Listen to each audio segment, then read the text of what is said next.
සලුත් කියන මගේ වීඩියෝ එක නරඹන සහ රුමේනියාවේ ඉන්න සියලු දෙනාටම අපි බලමු මේ මැෂින් එකෙන් මොකද්ද වෙන්නේ කියලා.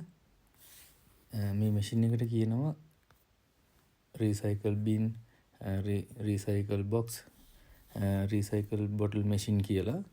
මේක රුමේනියාවේ සියලුම සුපර් මාකට් එකක් ළඟ තියෙන මැෂින් එකක්.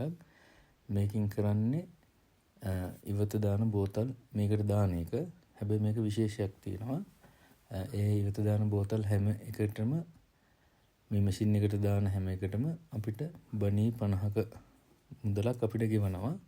ඒක නිසා රුමේනියාවේ හැමදෙනාම උදේට අපිට ගිහිල්ලා බැලුවොත් එහෙම දකින්න පුළුවන් හැමෝම මේ බෝතල් එකතු කරගෙන මේ මැෂින් එකට දානවා. ඉතින් මේ බෝතල් වල විශේෂත්වයක් තියෙනවා.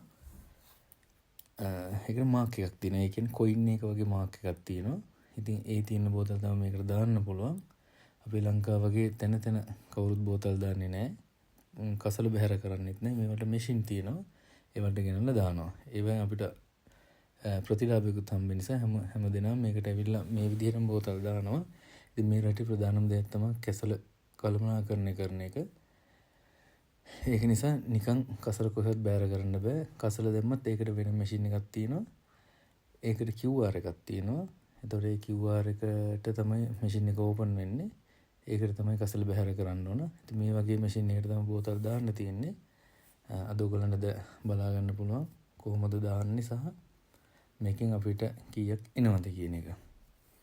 ඉතින් ඔන්න වැරදි බෝතලයක් දාලා අන්න ඉන්ඩිකේට් කරා. ඊට පස්සේ දැන් අපි බලන්න ඕනේ දැන් රිසිට් එකේ කීයක්ද මට ඇවිල්ලා තියෙන්නේ කියන එක ඔයගලන්ට බලා ගන්න පුළුවන්. ඒකෙන් ඒ හම්බෙන රිසිට් එක අරගෙන අපි සුපර් මාකට් එකට ගිහිල්ලා අපිට අවශ්‍ය බඩු මිලදී ගන්න පුළුවන්. ඔන්න දැන් රිසිට් එක ආවා.